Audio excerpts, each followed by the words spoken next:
저기 앞쪽으로. 은색 담요 전자책 완전 따뜻한 거. 아니 차가워.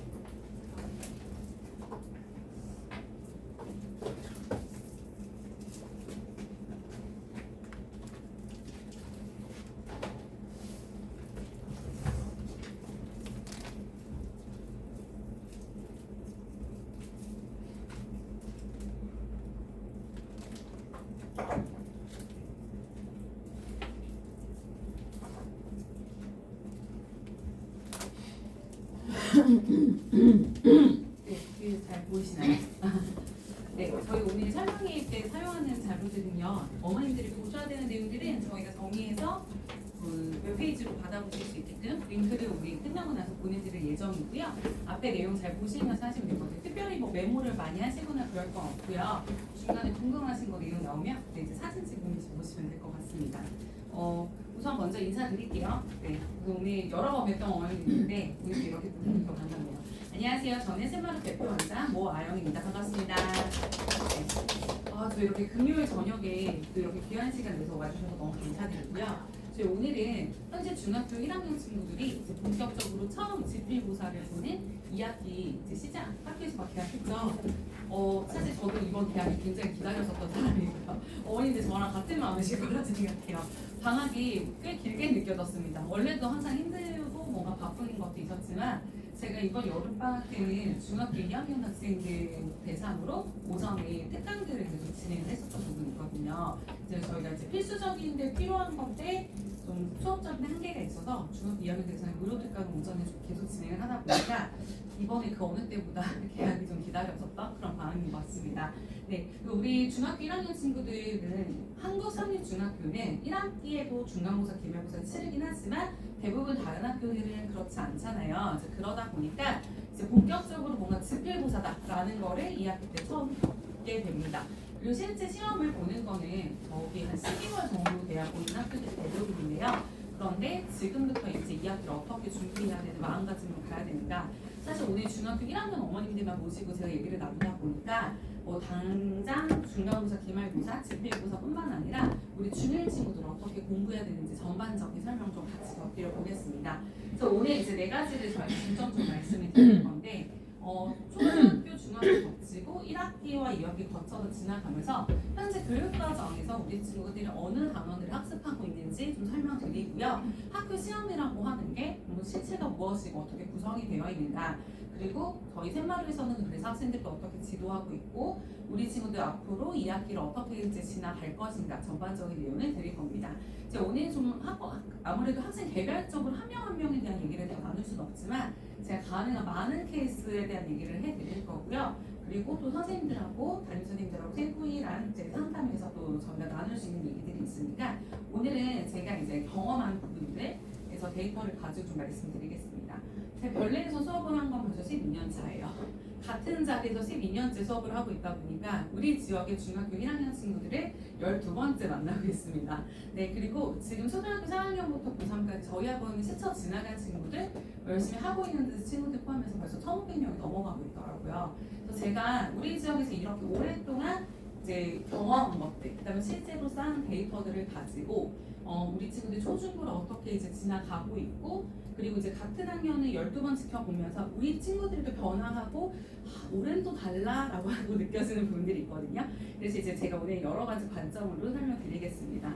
우선 우리 친구들이 학교에서 지금 배우고 있는 수학이 어디쯤 와 있고 뭘 하고 있는지 잠깐 설명을 드리면요. 일단 초등학교 때 수학하는 거라 벌써 한 학기만 겪어보셔도 어른들 중학생 수학 별 엄청 생각한 것보다 아이들이 되게 힘들어하기도 하고 할 것도 되게 많고 또 실제로 괜찮게 하고 있는 친구도 있지만 기본적으로 초등학교 때 학습량하고 되게 많이 많아진 게 느껴지실 거예요. 근데 학습량뿐만 아니라 기본적으로 요구하는 것들이 다르기 때문에 저희가 초등학교 수업 때랑 중학교 수업을 겪어오면서 벌써 다르다는 거 많이 인지하셨을 거고, 그렇기 때문에 잘하기 위해서 하는 노력도 좀 당연히 달랐어요.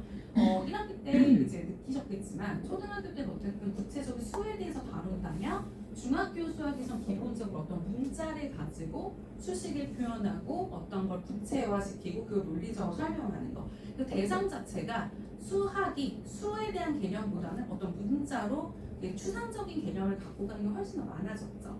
네, 그리고 초등학교 때 수학은 계산을 한다에 초점을 많이 맞춰져 있다면 이 사고방식 자체가 이거를 표현하기, 정당화하기라는 게 결국 이유를 찾는 건데 논리적으로 뭔가 구성해 나가는 것들, 그것들이 이 수학을 공부할 때 필요한 사고 능력이에요.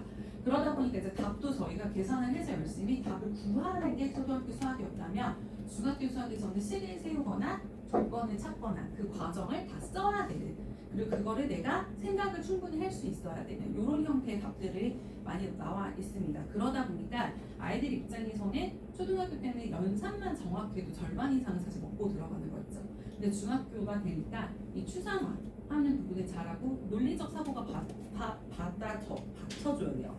그리고 이 기호를 조작하는 게 뭐냐면 수학적 기호로 잘 쓰는 게 되게 중요해졌어요. 자, 그런데 학교에서 1학기 때 이런 것들을 해왔는데 우리 친구들이 1학기 때 이런 것들을 처음 접하면서 뭔가 전환기를 거치던 시기이고 중학교, 고등학교 수학으로 연결되는 이런 추상적인 학문을 배우기 위해서 가장 기본적인 도구들을 배웠던 게 1학기 수학이었거든요. 그 1학기 때 그래서 학생들이 되게 어려워했고 그거를 많이 이제 잘하기 위해서 훈련도 하고 연습도 많이 해왔던 거죠. 그걸 다 잘 지내왔어요. 근데 결국에 1학기 때 수학은 어떻게 보면 좀 도구를 다루는 거였어요. 왜냐하면 다뤘던 그 단원들이 소인수분해, 정수와 유리수, 문자와식, 1차 방정식, 좌표평면 그래프처럼 앞으로 우리가 이 이상의 수학을 배우기 위해서 도구로서 사용되는 단어들을 많이 거쳐왔고요. 학교 시험을 치진 않았지만 저희가 그래도 1학기를 끝까지 완주해서 어느 정도 내가 이 부분에 이제 계산도 좀 되고 내가 식을 잘 쓴다는 것 자체가 도달했다면 그거에 대해서 준비가 다 됐다고 보시면 돼요. 사실 중학교 1학년 1학기 시험이 없다 보니까 아이들이 얼마나 어려워하고 이거를 잘하고 있는지 체크하기가 저희가 되게 어렵잖아요. 그래도 저희 샘마루에서는 매번 코어 테스트를 보고 있고 그 다음에 학기가 끝나고 매트리스 테스트를 받고요. 저희가 이제 만약에 부족한 부분이 있다면 여름학기 1학기 복습을 해서라도 그 부분을 끌어올려놨어요. 그래서 지금 저희와 함께 한 학기를 보냈던 친구들이라면 이 부분이 어려웠지만 도구로서 충분히 잘 익혀왔다라고 보시면 될 것 같아요. 그래서 어느 정도 이 부분이 준비가 되었기 때문에 2학기 때 우리가 접해야 되는 이 도형과 통계 단어는 어떻게 공부할지 이제 그걸 준비할 수 있었던 거죠. 자, 이 2학기 배우는 단원이 대체로 도형 단원인데 제가 앞에 준비한 이 그림이요. 요 왼쪽에 있는 게 초등학교 5학년 문제고요. 오른쪽에 있는 게 중학교 1학년 문제예요. 얼핏 보면 똑같은 문제처럼 보여요. 네, 직사각형 이렇게 접어놨고요. 문제에서도 결국에는 뭐냐면 이 직사각형 넓이 구하는 걸 문제로 물어봤고요. 여기 문제에서도 이 삼각형의 넓이를 구하는 게 이 문제가 하라고 시킨 거예요. 자, 그런데 자세히 들여다보면 뭐가 다르냐면 초등학교 때 5학년 때 배웠던 삼각형의 합동이란 단원이 있었고 중학교 1학년 2학기에서도 삼각형의 합동이란 단원을 배워요. 초등학교 때 배웠던 단원이 또 나오는 거잖아요. 근데 이제 차이가 뭐냐, 문제를 보면 이 삼각형을 접어서 이 삼각형하고 이 삼각형이 서로 합동이 되게끔 애초에 접었다. 그래서 여기서 되게 중요한 건 뭐냐면 이 삼각형하고 이 삼각형하고 애초에 합동이 되게끔 접었어. 근데 그때 그걸 가지고 얘 넓이를 구해봐 하면 아니 합동이라는 건 저희가 그게 뭔지 몰라도 똑같이 생겼다는 얘기구나. 그러니까 얘가 가지고 있는 길이 3개랑 여기를 둘러싸고 있는 길이 3개랑 똑같을 거야. 벌써 다 찾았죠? 네. 이렇게 구하는 게 초등학교 때 문제예요. 근데 여기서 이제 오면은 이 직사각형을 갖다가 이 비리를 갖다 대각선 이렇게 접었어요. 그리고 그 삼각형 넓이를 구하라 라고 했는데 여기서 이제 핵심이 뭐냐면 이 삼각형하고 이 삼각형은 합동이 될 수밖에 없거든요. 접으면서 어떤 조건들을 갖추게 되고 그러므로 저 두 개의 삼각형은 합동이 됩니다. 그리고 그로 인해서 이 삼각형은 이등변 삼각형이 될 거예요. 자, 이거를 찾아야 되는 게 이 문제의 핵심인 거예요. 그러니까 아까 차이가 뭐냐? 초등학생은 이거 이미 똑같은 거야 라고 알려주고 시작했고요. 자, 근데 중학생이 됐어요. 자, 그럼 비슷한 그림이어도 얘가 똑같다는 걸 내가 알아채줘야 돼. 근데 그게 그래 보여 찾는 게 절대 아니라 합동이 되는 조건들이 있잖아요. 그 조건들을 다 갖추어졌는지 논리적으로 그러하니까 얘는 합동이 될 수밖에 없네. 그러니까 이런 성질을 가지고 있네. 여기까지 생각을 끌고 와서 찾을 수 있는 문제예요. 그래서 되게 비슷한 그림인데 물어보는 영역이 완전 다르다는 거예요.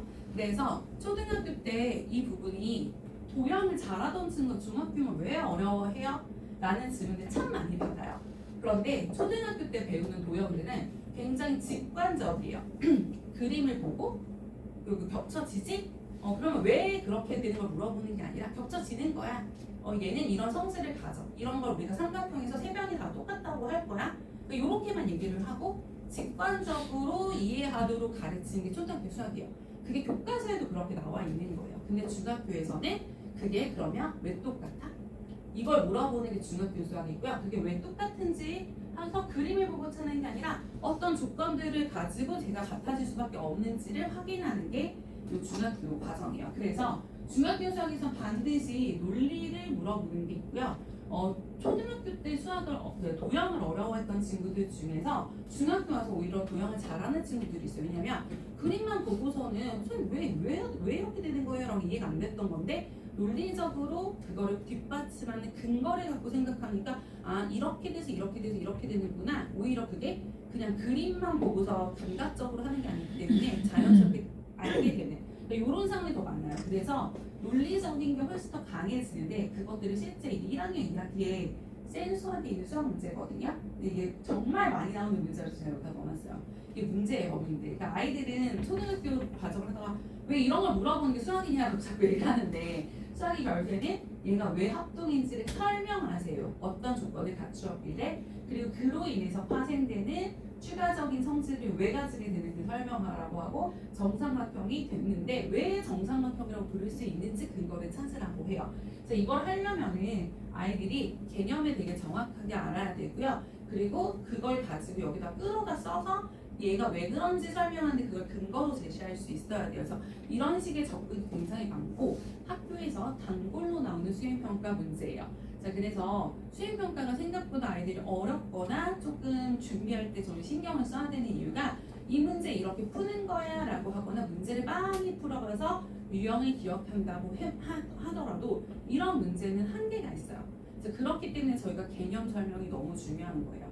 그리고 항상 교과서에는 이게 왜 합동 조건이 이렇게 갖춰졌을 때 합동이라고 부를 수 있는지 이유가 다 설명되어 있거든요. 제가 그 부분에 수업 시간을 다 구현해서 설명하려고 하니까 설명이 길어져요. 그러니까 어떻게 푸는지만 알려주면 사실 간단한데 그렇게 할 수가 없습니다.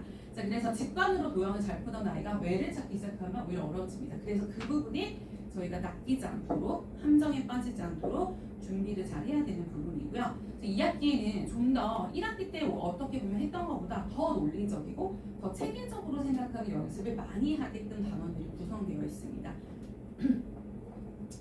자, 그러면 이제 배우는 단원들은 이렇게 되는데 시험은 어떻게 실제로 진행이 되냐면요.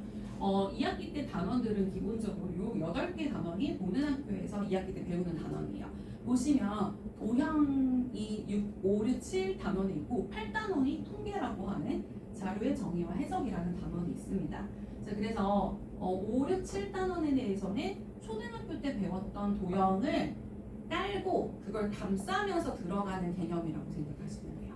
자, 이게 어떤 느낌이냐면 수학 1학기 때 배웠던 단원들을 앞에서부터 계단식으로 이렇게 쌓아가는 느낌이었다면 여기서 배우는 것들은 이 알맹이를 갖다 놓고 여기서 이렇게 감싸주는 느낌이에요. 네, 그게 왜 그러냐면 아까 말씀드린 초등학교 때 배웠던 그 직관적인 것들을 다 그림은 똑같이 생겼는데 그 왜라고 다 설명할 수 있게끔 하는 것들이 이 2학기 단원이다라고 보시면 됩니다. 자, 그래서 이제 요구하는 것들이 달라지니까 그에 맞춰서 저희는 거기에 필요한 영역들의 근육을 키워 나가기 위해서 준비를 해야 되고요. 2학기 성적은 어떻게 만들어지는지 좀 보도록 할게요. 제 에어컨에 조금 조정을 할게요.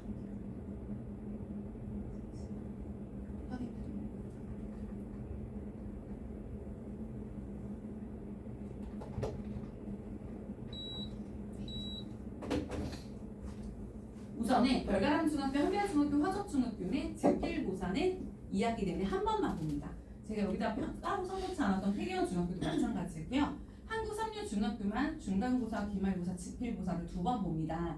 자, 그런데 이 지필고사를 보는 거는 중간고사다, 기말고사다라고 얘기해서 학교에서 같이 같은 범위에 대해서 시험을 보는 거고요. 수행평가는 같은 학교 친구들이어도 밤마다 시험 일정이 다르게 진행이 돼요. 그래서 요거는 뭐 쪽지 시험의 형태로 볼 수도 있고 미리 얘기해서 뭐 서술형을 볼 수도 있고 다른 포트폴리오를 제출할 수도 있고 학교마다 다른데 어쨌든 그 지필고사 외적인 수행평가들이 수시로 일어나고 그런 것들이 합쳐져서 봅니다. 또 중요한 거는 이 별가람 중학교, 한국중학교, 화석중학교, 태교원 중학교는 12월 달에 한 번만 집필고사를 보게 되고요. 한국상립중은 중간 기말 두 번을 따로 본다라고 하시면 될 것 같아요.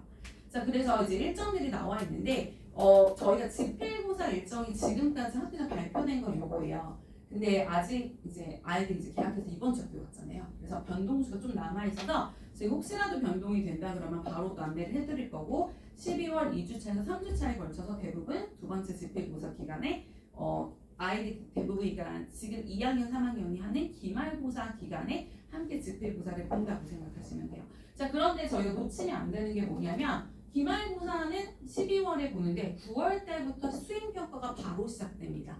그래서 9월 2주차, 3주차부터는 이제 하는데 저희가 이게 어디서 나온 거냐면 이거는 작년에 봤던 걸 기준으로 저희가 수행평가를 언제 받는지 몇 번째 주에 시작을 했는지 조사를 해놓은 거고요. 저희가 이제 이런 거를 취입할 때 학교에서 공지하는 자료들은 학교 알림이 거를 다 찾아서 보는데 올해 날짜들은 아직 공식적으로 나오지 않았어요. 그래서 저희도 이제 9월 달에 발표가 되면 이렇게 하고 있는데 이거에서 가장 중요한 거는 학교에서 같은 학교에서도 반마다 일정이 다르기 때문에 학생들이 알려주는 게 사실 가장 정확해요.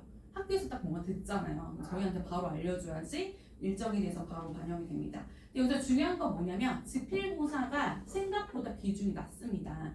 50%가 안 돼요.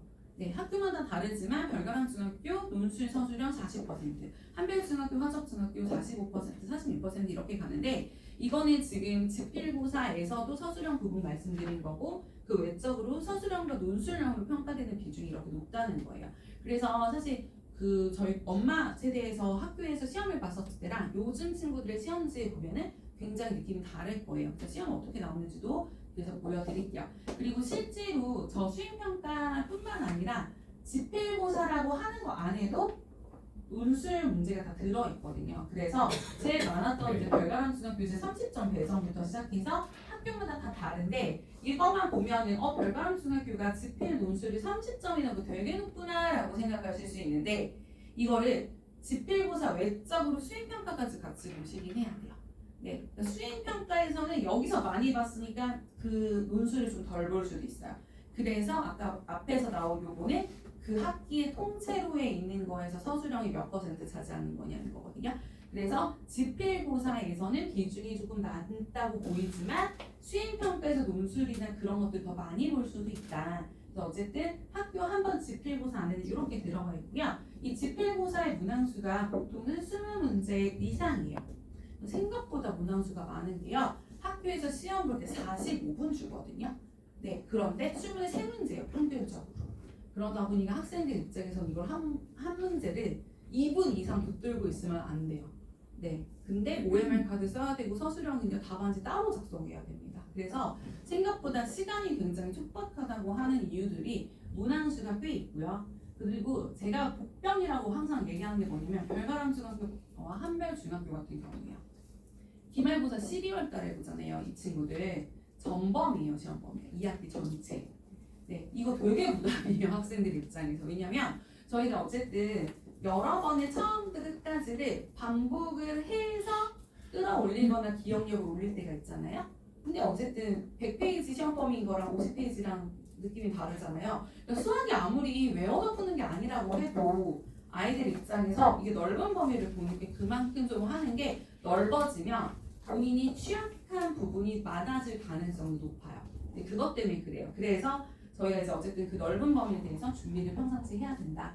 요게 있고요. 학교마다 시험범위 다른데 제가 이제 좀 주목하고 있는 건 더 올해는 달라질 것 같아요. 왜냐하면 재작년하고 작년도 살짝이 다른 부분들이 있었고 이게 지금 2024년도부터 중학교 1학년이 다시 집필고사를 보기 시작했던 거거든요. 그래서 2024년도, 2025년도 두 번을 했는데 그대로인 학교도 있지만 여기서 좀 달라진 학교도 있어요. 그래서 올해는 또 어떻게 할지 그리고 학교에서 미리 자세하게 말씀을 안 해주시더라고요. 이 학기 시작하면 얘기해보자 이래서 저희도 이제 이 부분에 대해서 많이 주목하고 있습니다.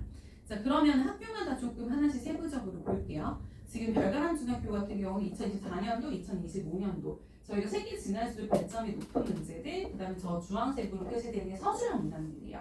제가 이거 표를 보여드리면서 어머니들 뭘 먼저 느끼셔야 되냐면 시험 문제에서 쉬운 문제부터 어려운 문제까지 골고루 나오는 거예요. 이게 학교 시험의 특징이에요. 기본적으로 하에서 상 문제까지 골고루 있다. 자, 자, 그런데 우리가 이제 80점을 넘는 게 사실상 쉽지 않을 수 있다. 왜냐면 23문제 정도면 80점대 나오려면 5점짜리가 4개 틀리면은 80점인데 이걸 다 맞았다 해도 서술형에서 2개 틀리면 벌써 90점은 택도 없어요.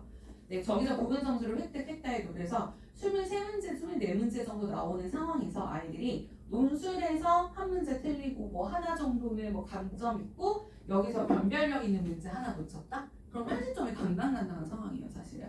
그래서 생각보다 80점 이상을 받는 게 아이들한테는 너무 큰 부담인데 여기 뭐가 맹점이 있냐면 우리 친구들이 내가 100점을 못 맞거나 90점을 못 넘어도 A라는 등급은 받을 수 있거든요.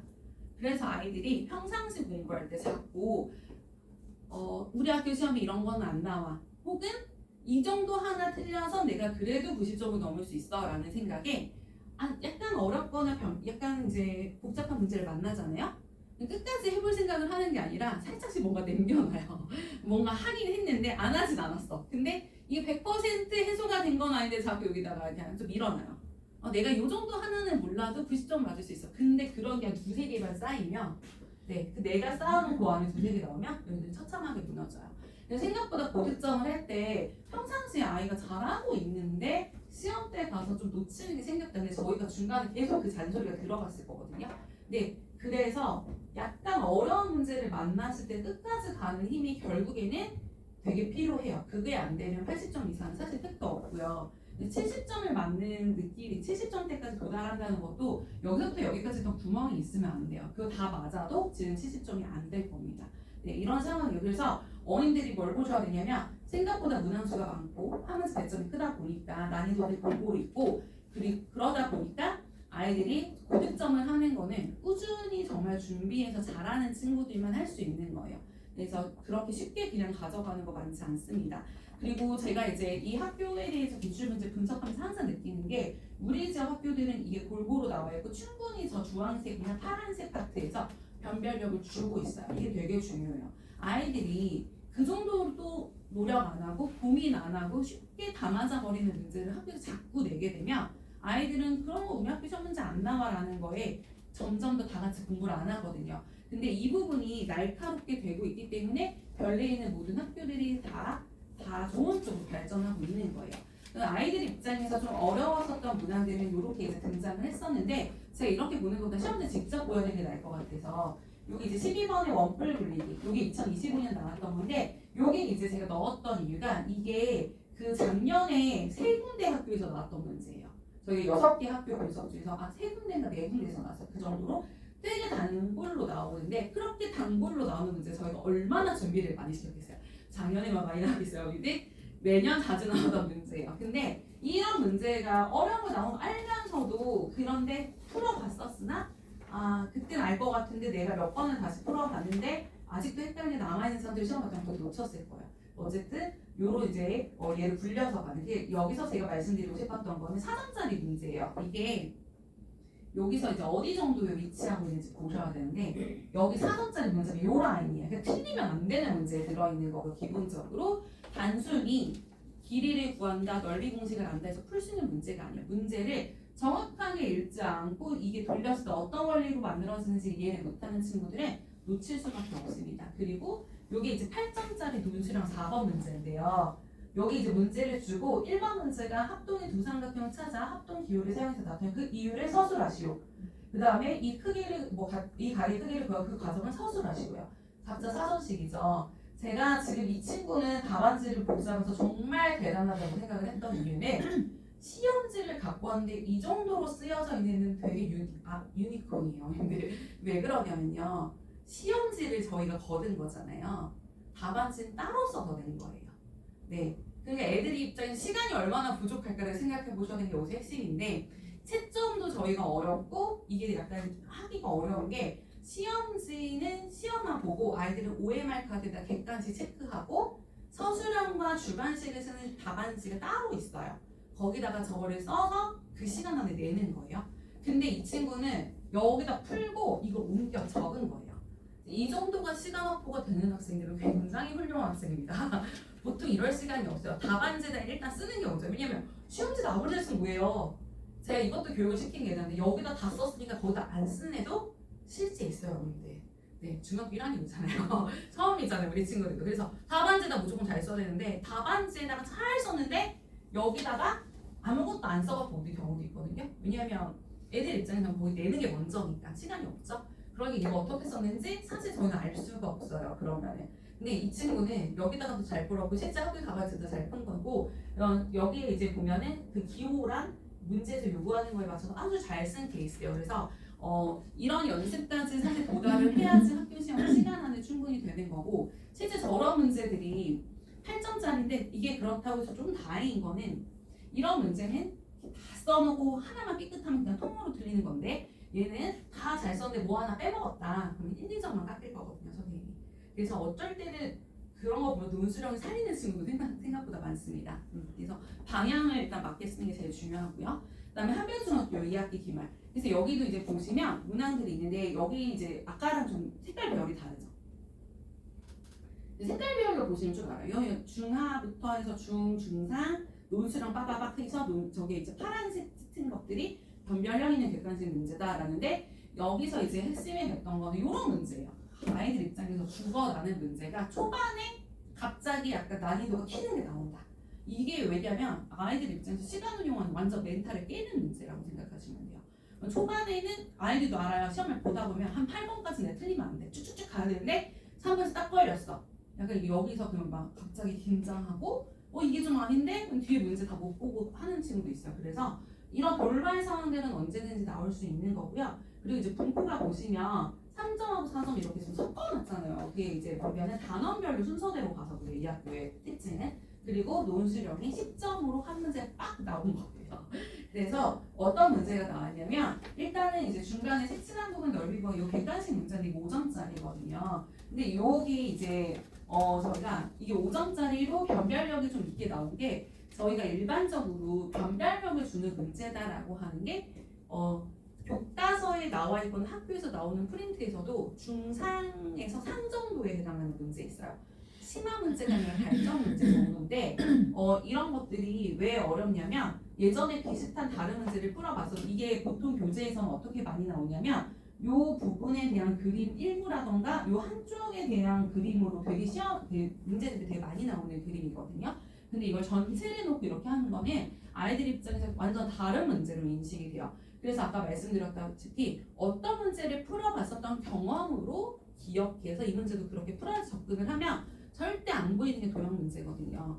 그래서 이걸 어떻게 내가 자르고 붙여서 내가 알고 있는 방법으로 넓이를 구할지 생각을 해야 되는데 그런 거를 끌어오기에 이 문제 같은 경우는 사실 2분은 택도 없고 그 아이디어까지 떠올려서 정리하려면 3분은 잡아먹는 문제예요. 그러면 앞에서 다른 문제를 더 빨리 풀었어야지 일단 손에 대는 거죠. 그 다음에 논술 1번 같은 거는 사실 이 문제는 요 똑같은 그림이 별가람 중학교의 객관식에도 문제가 나왔어요. 그만큼 굉장히 새롭거나 많이 복잡한 문제는 아닌데 서술형으로 단계가 4단계나 쪼개져 있습니다. 그래서 문제가 3점, 1점, 3점, 3점짜리예요. 그래서 이 문제 안에 하나를 놓고서 다 쪼개서 물어본 거죠. 근데 아까도 말씀드렸듯이 오히려 이런 문제는 무조건 맞춰서 점수 따는 문제예요. 애들 입장에서. 왜냐면 이게 쪼개서 놨고요. 이게 쪼개서 놨는데 위에 문제에서 답을 하다 보면 다음에 내가 뭘 할지가 보이거든요. 오히려 방향은 알았으니까 이 문제를 풀 줄 몰라서 틀린 애들은 거의 없어요. 이때는 이제 쓰는 거에서 정확하게 문제 들고 하는 거고 단위를 빼먹지 않고 그 다음에 문제에서 물어보는 거에 대해서 정확하게 계산만 해주면 되는 것들이에요. 오히려 얘가 왜 그렇게 되는지 정확하게 설명하는 건 아니다. 그래서 상대적으로 한별중학교 6대 시험은 저 10점의 논술형이 있었지만 아이들이 막 시험 볼 때 그런 얘기하거든요. 선생님 이번에 서술형이 10점짜리 하나 나온대요. 엄청난 공포예요 애들한테. 근데 막상 뚜껑 열어보니까 이게 문제가 아니야. 이건 다 맞을 수 있어. 오히려 딴 데서 문제야, 딴 데서. 그러니까 오히려 배점이 크다고 너무 놀랄 건 아닙니다. 그리고 저희가 이제 어머님들이나 학생들이 신생학교이기도 하고 화석중학교 이제 후발 주제학교니까 그리고 그 전에 2024년도에 시험이 쉬웠거든요. 그러니까 작년에도 시험이 당연히 무난할 거라고 예상을 했었는데 범위가 많이 바뀐 것도 있지만 얘가 이제 도형 파트만 봤거든요. 그러니까 통계를 안 보고 했는데 딱 2024년도에는 초반에 좀 어려운 문제가 있었는데 2025년도는 뒤쪽에 좀 배치가 돼 있죠. 근데 변별력이 높은 문제도 있지만 이 문제가 등장을 해서 아이들 입장에서는 되게 시간이 모자르고 생각보다 점수 따기 힘들었던 거는 난이도로다 보자면 앞에 세 학교 중에서 화족중학교가 제일 어려웠어요. 왜냐하면 이 객관식 문제예요. 이 지문이거든요. 어머님도 아시죠? 문제가 계산이 복잡한 게 두 번째. 애들은 이걸 읽어야 된다는 부담감에 2분 안에 해결해야 되잖아요. 그러면은 봤다고 또 보고 바텀을 또 봐도 문제가 눈에 안 들어와요. 이런 상황이 생길 수 있는데 사실 정말 이거 낚는 건 게 여기서부터 여기까지 문제를 안 읽어도 되거든요. 중요한 건 이 마지막이에요. 그래서 얘 가지고 부피 어떻게 구할래? 근데 정말 제가 봤더니 여러 명 애들이 시험지를 보잖아요. 제가 풀어왔거든요. 여기서부터 미주치고 열심히 읽고 있어요. 네, 그러면 아니 여기서 근데 다 읽어놓고 마지막에 첫째 자리에서 반올림 하라는데 왜 둘째 자리에서 반올림을 하냐고. 이제 이런 상황이 생기면은 너무 화가 나죠 저희도. 근데 이만큼 아이들이 시험보다 돌발이 나오는 게 이런 게 나올 거라고 얘네도 생각 안 했고, 왜냐면 문제집에도 이런 문제도 흔하게 나오는 건 아닌데 앞으로 점점 더 많아질 거예요. 왜냐면 교과서에서 이런 방식으로 물어보는 문항들이 점점 늘어나고 있어요.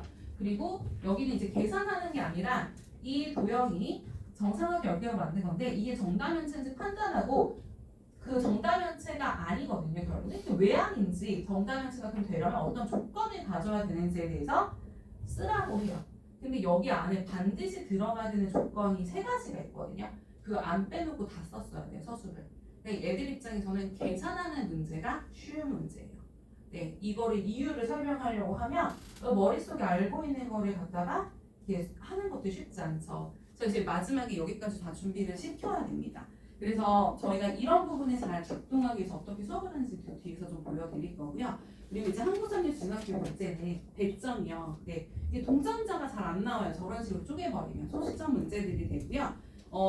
이런 방식으로 많이 내고 있어요. 그리고 학생들 입장에서 봤을 때 하에서 3까지 쭉 나왔는데 여기 보시면 2025년도에는 그래도 3.6점짜리 문제가 있기는 한데 앞에 학교랑 차이를 보시면 제일 쉬운 문제가 3점이잖아요.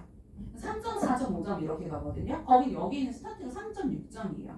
그래서 3.9점까지 그러니까 거의 모든 문제가 비슷하고 실제 난이도를 보더라도 여기 안에가 다 비등비등해요. 그래서 이제 뚜렷한 하와 중과 상으로 가는 문제가 있는데 한삼중학교의 시험지는 대체로 항상 하가 약간 흐릿해요. 그러니까 바로 중하 느낌이고 중으로 가는 게 더 많아요.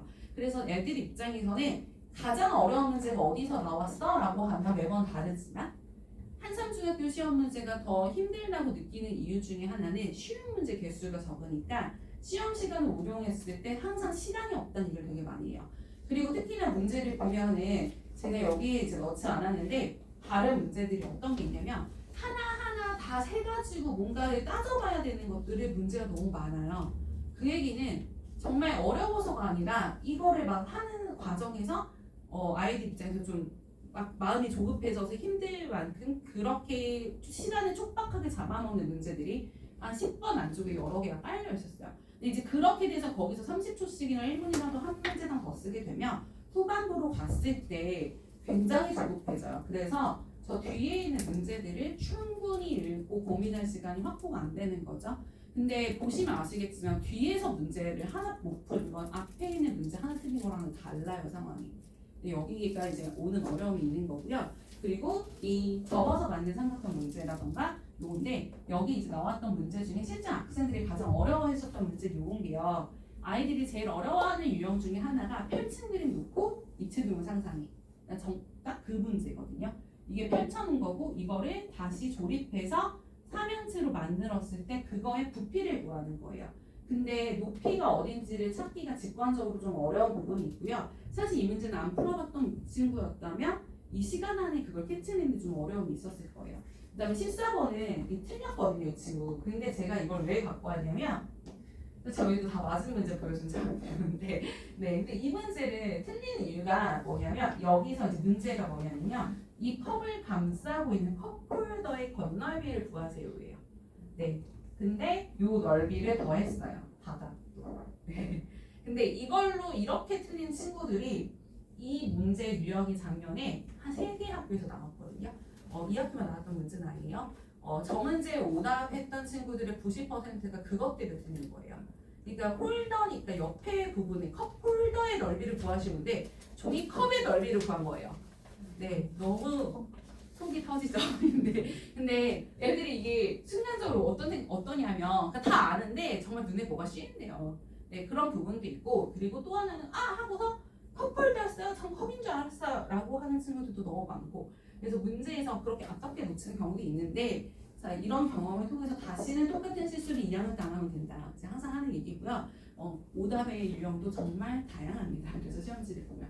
그래서 저희 학생들이 시험이 끝나고 나면 시험지를 원본을 다 제출하게 하는 이유가 이거이기도 해요. 점수가 똑같지만 그걸 시험으로 어떻게 운용했는지를 봐야 어떤 피드백을 주고 다음번에는 이렇게 하자. 너 이번에 뭐 잡아야 돼. 그리고 이때 잘했는데 뭐가 아쉬웠는지 뭐 이런 것들이 나오죠. 그래서 그런 얘기를 많이 하는 것들이 시험 끝나고 굉장히 중요한 작업이고요. 저희가 퇴계원 중학교는 작년 기출이 없어가지고 재작년 기출을 집어넣었어요. 그래서 보시면 문항들이 여기도 이제 배점이 큽니다. 그러니까 문항수가 적으면 여기가 지금 시험제 가장 적은 학교가 22문제.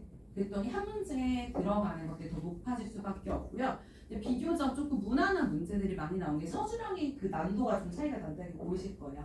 계산이 복잡하거나 이거를 구하는 방법을 구하는 그 과정을 쓴다던가 이 표를 보고서는 어떤 거를 구하는데 과정을 서술하시오. 그래서 이제 여기는 이제 문제 자체가 되게 복잡하거나 어떤 조건을 따지는 것보다 결국에 이거를 풀이하는 과정에 대해서 내가 충분히 설명할 수 있는지 이런 부분을 많이 물어보시더라고요. 2025학년도도 거의 비슷한 패턴으로 출제가 되었습니다.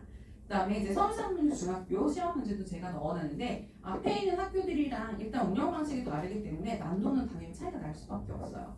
굉장히 어렵고 복잡한 문제들인데 거의 기존에 나와 있는 생수학이라던가 이 정도나 일반 기출문제 다루지 않는 유형들이 많이 등장을 하는데 시간이 많이 모자랄 수밖에 없고요. 네, 그래서 그거에 대한 대비도 필요한 부분이 있습니다.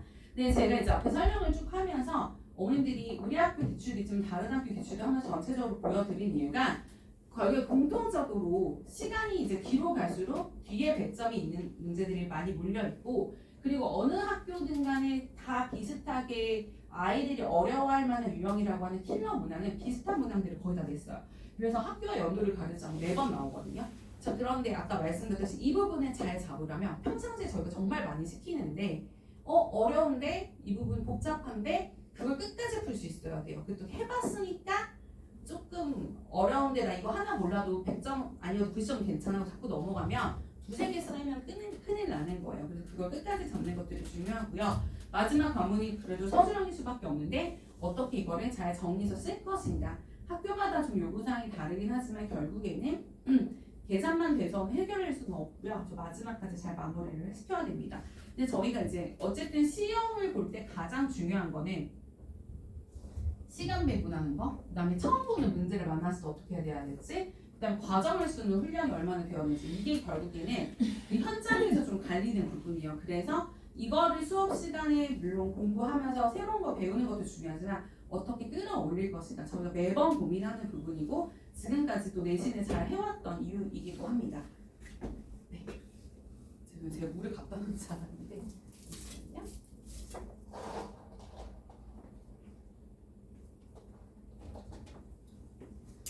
네, 그래서 저희가 어떻게 대응하고 있는지 좀 먼저 말씀드리면 우선은 같은 레벨의 학생들은 같은 교재로 배우긴 해요. 그리고 내신 대비 교재가 준비가 되어 있는데 그보다 더 중요한 거, 교재를 먼저 해서 우선으로 하는 거 학교에서 부교재가 지정이 되고요. 그 다음에 학교에서 나눠주는 자료가 있어요. 이게 너무너무 중요해요. 그래서 저희가 이걸 다 수거를 해서 따로 시간을 내서 내신 대비를 하는 거고요. 그리고 저희가 진행하고 있는 자체 모의고사. 이게 이제 어떤 의미를 가진지 좀 뒤에서 설명드리겠지만 학교마다 맞춰서 모의고사를 제작합니다. 그리고 이 모의고사를 하면서 우리 친구들이 앞에서 말씀드렸던 대로 알고 배운 문제인데 시험 시간 운용이 제일 중요하잖아요. 그 실전 연습을 여기서 하는 거예요. 그래서 학교마다 일정은 다를 수밖에 없지만 저희가 그걸 다 맞춰서 진행을 하고 있습니다.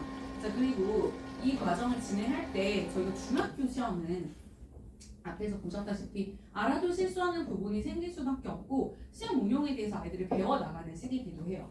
그래서 중학교 시험은 기본적으로 지금 80점 맞았으니까 고등학교에서 1등 못 받는 거 아니야? 사실 이렇게 되는 건 아니더라고요. 중요한 건 내 수준을 확정하는 게 아니라 우리 친구들이 지금 공부하면서 나의 공부 루틴을 만들어가고 평상시에 공부할 때 내가 어디까지 알려고 이거를 잡고 매달리는가, 이게 사실 이 태도가 결정되는 시기인 것 같아요. 그래서 막혔을 때 이거를 끝까지 보완하고 넘어가는 방법을 스스로 거기까지 해야지 내가 찝찝하지 않고 할 수 있어. 나 이거 해야 돼 라고 그거를 만들어주는 시기인 게 가장 중요하고요. 여기서 아이들이 하다가 나는 이 정도밖에 안 되는구나 하고 딱 거기서 다치는 순간 앞으로 더 이상 이거보다 어려운 거밖에 안 나올 거거든요. 그래서 저희가 이제 중학교 수학은 저도 이제 고등학생들도 수업을 하지만 지금 현재에서 최대한 이거를 잘하게끔 하는 것도 중요한데 자꾸 하는 방법을 알려주려고 하고요. 그 방법을 가지고 아이들이 자꾸 시도해보는 그 과정 자체를 굉장히 많이 경험해보셔야 돼요. 그거를 해서 아이들이 점수보다 태도 자체가 좋아지고 자기만의 태도가 생겨야 앞으로 이제 시작이잖아요. 이제 갈 길이 멀어요. 우리 애들이 거기를 꾸준히 잘 나아갈 수 있습니다. 자, 그러면 제가 이제 그 내신에 대한 얘기를 좀 하기 전에 이거부터 먼저 말씀드릴게요. 중학교 교과에서 이렇게 시험 우리가 열심히 보는데 중요할까? 그리고 이제 아이들도 와서 그 얘기를 해요. 선생님 영수는 중요하지 다른 건 다 버려도 된대요. 막 이런 걸 해요. 근데 그게 아닌 이유가 일단은 성적에 대해서 말씀드리면 기본적으로는 지필고사와 수행평가를 가지고 한 학기에 점수가 100점으로 합산이 된다가 기본이에요. 자, 근데 중학교 1학년 앞에서 말씀드린 대로 지필고사 합쳐봤자 뭐 한 50%밖에 안 되고 나머지가 다 수행평가. 중학교 2학년과 3학년 같은 경우는 얘 보통 합쳐서 한 60%가 평균이라고 생각하시면 돼요.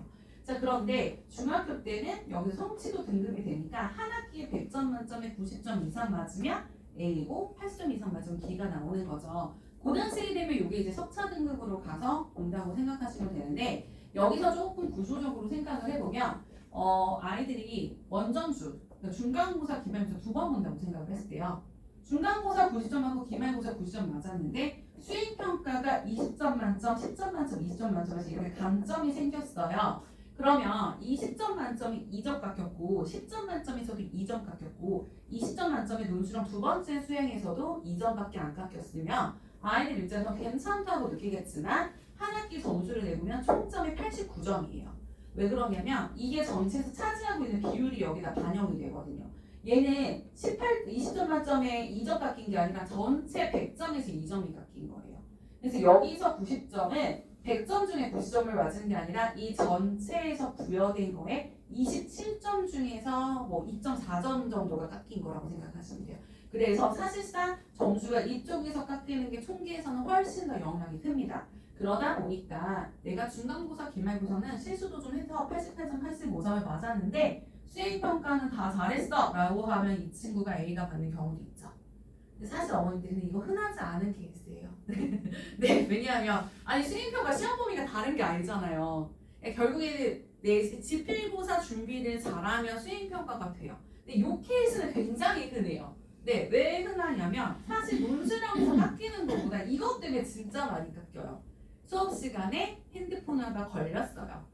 수업 시간에 학원 숙제를 하다 걸렸어요. 수업 시간에 교과서를 안 갖고 왔어요. 네, 여기서 점수가 팍팍 나가는 거예요, 이제. 그러다 보니까 이거는 다 퍼펙트인데 여기서 많이 깎아보는 것도 많아요. 그래서 아이들 생각보다 이건 좋은데 이걸 까먹거나 혹은 수행평가, 뭐 논술형 할 때 그 출석 못해서 시험 못 봐서 그런 경우도 간혹 있고요.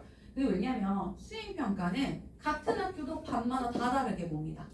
그리고 선생님들이 정말 실시간으로 계속 검사를 하시는 거라 교과서 안 가져가는 거 수업 시간 다른 교재표에다 걸리는 거 이런 거 되게 위험해요. 근데 아이들이 괜찮아라고 해? 그럼 찐리점인데 얼마나 큰 영향을 갖고 오는지 저희도 매번 얘기를 하는데 이거 중요합니다. 그런데 은근히 이쪽이 간혹 있는데 저희가 좀 그러니까 이거는 되게 잘 낸 거지만 이런 아이들은 이거에 대해서 이제 안 나오는 이유가 대부분 아까 이제 시험 시간에서 긴장도가 높아서 실수를 너무 많이 하는 친구들, OMR 쓰다 실수하는 친구들 여기서 많아요. 왜냐하면 논술형 수행평가들은 대체로 시간이 길고 다 쓰는 거기 때문에 거기다 바로 풀어요. 네, 그래서 그리고 시험 범위를 좀 좁게 줘요. 대부분. 그래서 이제 왜냐면 이거를 이번에 뭐 한번 본다 그러면 짧은 텀에 또 봐야 되는 시험이니까 얘는 좀 넓은 범위에서 본다면 좀 더 좁은 범위에서 보고 그다음에 시간을 좀 여유롭게 하고 내가 어떻게 푸는지는 다 할 수 있어. 근데 오히려 난이도가 변별력이 튀는 문제는 이쪽에서 나오고 이쪽은 좀 무난한 문제를 물어볼 수밖에 없어요. 왜냐하면 쓰기까지 해야 되는데 문제가 너무 어려우면 여기서 점수 안 나오는 애도 너무 많잖아요. 네, 그리고 여기서 20점 만점에 뭐 18점 맞은 게 실제 2점짜리 틀린 것보다는 대부분 조금 틀려도 만점 처리가 돼요. 이게 아까 어떠냐면 한 문제 달 때마다 하는 게 아니라 수행평가 점수 매기는 게 구간마다 좀 있거든요. 그래서 여기서 여기까지는 그래도 1점만 감점, 여기까지는 뭐 2점만 감점 이런 식으로 선생님들도 이게 너무 구간이 큰 걸 아니까 좀 약간 계급을 나눠놨어요. 그럼 이걸 운영하는 방식을 어떻게 알 수 있냐? 학교에서 미리 다 올려주시거든요. 그게 이제 학교 알리는 학교 홈페이지 가면은 수행평가가 시작하기 전에 미리 공지가 옵니다. 그래서 저희가 이제 그런 걸 수집해서 이번에 시험이 어떻게 나오겠네, 어떻게 평가가 진행되겠네를 보고 있고요. 이제 근데 이게 지금은 2학기 시작할 때 아까 말씀드렸다시피 아직 오픈이 안 된 거라 저희가 자료가 나오면 후속 자료로 계속 또 공유를 해드릴 거예요. 중요한 건 수행까지 잘 챙기자. 네, 그리고 이런 점수들이 누적이 돼서 우리 지역은 비평준화이다 보니까 200점 만점의 내신이 합산될 때 누적 들어갑니다. 그래서 교과활동 상황이 75%가 반영이 되는데 그 중에 일반 교과와 예체능이 따로 들어가요. 그 일반 교과 안에 1학년은 6%밖에 반영 비율이 안 됩니다. 그래서 왜냐면 1학기 때 보는 성적은 크게 중요하지 않아 라고 너네가 이제 자유학기제 이런 거 하면서 아이들한테 요기 부담을 감경하려고 하는 건데 국영수가사, 한국사 같은 게 여기 전부 다 들어가요. 그리고 중요한 건 A 받아서 몇 점이 아니라 그게 90점 받은 A인지 100점 맞은 A인지 원점수가 반영이 됩니다. 그래서 실제로 200점 만점에 내가 점수를 좀 관리를 하는 친구들은 단순히 A가 아니라 100점을 맞은 A를 만들기 위해서 좀 더 노력을 해야 되고요. 그 다음에 2학년과 3학년의 퍼센트는 다음과 같고 예체능에서 하는 것들이 이 등급에 들어가죠. 그 다음에 이제 출결 상황과 학교 활동이 있는데 요거 이제 병결은 어느 정도는 강점이 없어요. 허용을 해서 학교에서 이제 공식적으로 공결로 처리를 해준 거는. 그런데 이제 학교 활동이라고 하는 부분이 요거는 이제 임원을 하거나 상장을 받았다. 그럼 추가 점수가 들어간다고 보시면 돼요. 200점 만점의 점수가 되는데 대부분 이거에서 지필고사보다 중요한 건 출결이라는 이거고 전 과목이 다 들어가다 보니까 사회, 과학, 한국사 이런 것까지 고려하셔야 되고요. 그다음에 이제 크게 걱정하실 필요는 제가 없다고 말씀드리는 게 대부분 학교 성적이 80점에서 90점 정도 평균적으로 나왔다. 그럼 200점 만점의 내신 점수가 보통 180점대에서 190점 정도 돼요. 그러면은 180에서 190점대 정도로 나왔다면 저희가 이 주변에서 어느 학교를 가서 하는 거에 대해서 고민을 하실 필요가 없어요. 그런데 내가 특정한 고등학교를 지나가겠다, 양서고를 가겠다, 한민구나 아니면은 저기 뭐 동아고 같은 데 관심이 있으시다라고 하면은 점수 관리가 필요한 부분인데 이 역시 매년 이 입학 성적에 대해서는 추이가 좀 달라지는 부분입니다. 그래서 특정 고등학교를 목표로 하거나 혹은 여기서 이제 내가 영수는 괜찮게 하는데 혹은 특정 과목은 잘하는데 너무 신경 안 쓴 과목이 많은 친구들이 생각보다 이게 130점대 친구들도 많아요. 왜냐면 잘하는 거 몇 개만 하고 나머지 너무 나버리면 문제가 되고요. 생각보다 출결 상황에서 점수 깎아먹는 애들도 은근히 있더라고요. 근데 저거는 진짜 팍팍 깎입니다. 네, 그래서 이런 경우에는 관리가 필요하실 거예요. 자, 그래서 우리 지역은 비평준화이다 보니 저런 부분 신경 쓰셔야 되고 목표에 따라서 관리 방향은 좀 달라지십니다. 일단 특목이나 자사고를 생각한다면 여기서 무조건 올해가 나와야 돼요. 전 과목에. 일단은 절대평가이기 때문에 올해는 기본으로 깔고 가셔야 돼요. 자, 그런데 중요한 거는 그런 친구들은 여기에 들어가진 않지만 학교에서 어떻게 수행평가를 했는지를 기본으로 학교 생활을 어떻게 했는지를 기본으로 생활기록부에 적혀있는 세부특기 사항에 어떤 내용들이 들어있는지를 가지고 자기소개서를 쓰고 면접을 하는 게 특목 자사고의 특징이에요. 자, 그래서 어머님들이 지금 이제 1학년인데 그런 거를 고민하고 계신다면 지금부터 신경을 쓰셔야 돼요. 그래서 그런 걸 신경 쓰는 방법을 사실 예전에는 제가 뭐 설명회도 하고 뭐 자료도 드리기도 했지만 유튜브에 너무 많이 잘 나와 있고요. 하시다가 궁금한 게 있으면 저한테 또 한번 물어보시면 저도 더 적극적으로 같이 고민을 하고 찾아드릴 수 있을 것 같아요. 자, 근데 일반고를 준비하는 친구라면 지금 내신 관리에서 이 부분에서 어차피 성적인 것도 중요하고 학교생활 전반에 들어가는데 양서고 정도가 내신이 198, 199 저는 사실 이 일반고 중에서 내신 신경 써서 갈 만한 고등학교는 양서고 정도 된다고 생각해요. 입학 컷이 199.5 이렇게 나와요. 네, 그런 학교를 가려면 내신이 퍼펙트가 돼야 돼요. 그런데 실제 어차피 내신은 기본적으로 다 올백이다라고 생각을 하셔야 되고, 그런데 내가 거기서 어떤 활동을 더해서 채우는 게 아니라 그 상황에서는 공부를 더 해야 돼요. 그거는. 왜냐면 학교에서 난 이미 다 A인데 근데 양서고 갈 만한 실력 만들려면 교과 준비를 하는 게 맞아요. 그래서 제가 이제 말씀드리는 게 약간 너무 확실한 진로가 있어서 어떤 왜곡, 너무나 큰 이유가 있어서 어떤 자사고 이게 아니라면 특별한 고등학교를 보내겠다 해서 사실 가장 확실한 거는 내신 퍼펙트 만드시고 교과를 열심히 준비시켜서 양서고 방향을 잡으시는 게 대입에 비해서 어쨌든 더 일반고 안에서 확실하게 뭔가를 만드실 수 있을 수 있어요.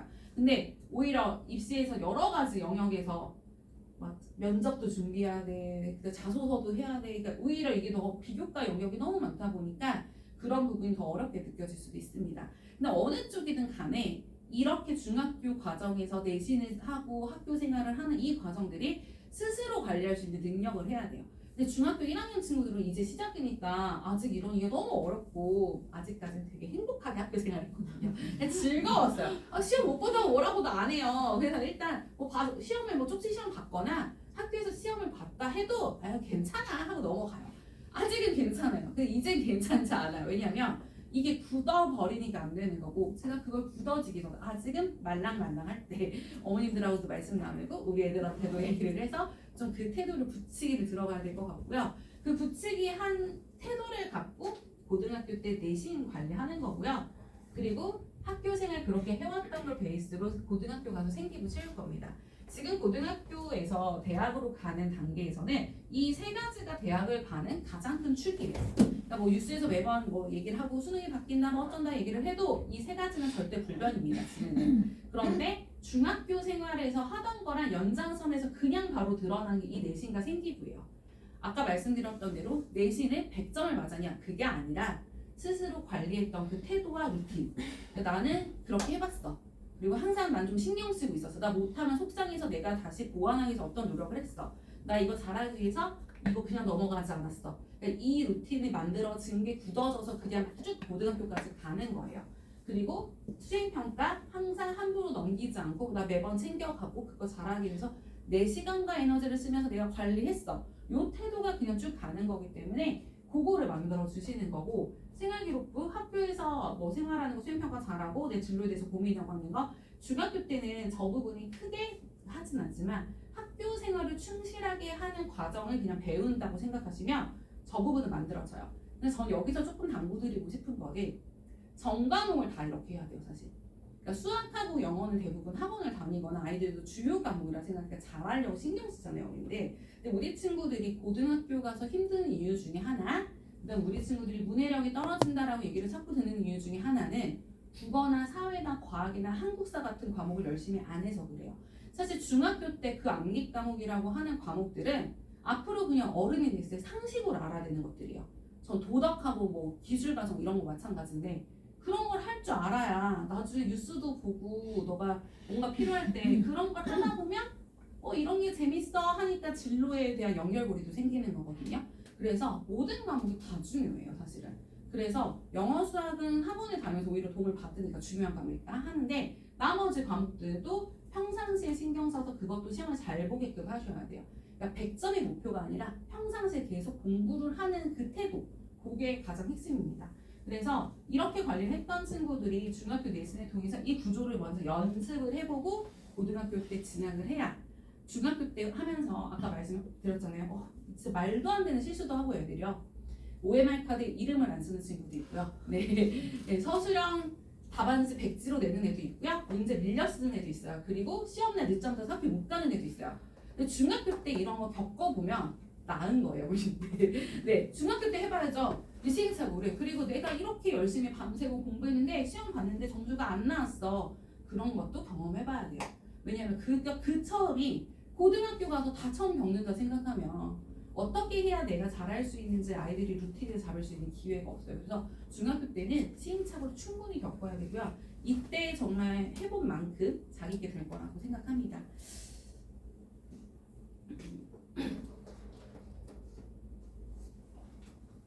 저희 이제 학기 진행을 좀 봤을 때 여름에 7, 8월에 저희가 1학년 2학기를 모두 다 예습이 끝났어요, 지금.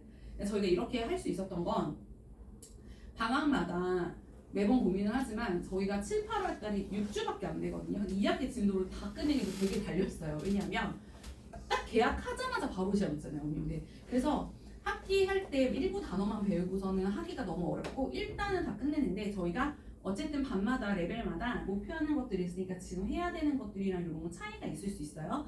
근데 그런 거랑 상관없이 방학 때 1학년 2학기 거는 전부 다 끝났고 한 바퀴를 돌려놓은 상황이기 때문에 특히 뭐 A반 이상은 이미 발전 문제까지도 많이 다뤄본 상황이어서 바로 내신 대비를 들어가는데 전혀 당장 시험을 본다 그래도 어느 정도 준비가 되어 있습니다. 그리고 우리 친구들이 목표하는 부분에 대해서 교과서적인 개념이랑 이런 예습도 다 끝나 있는 상황이에요.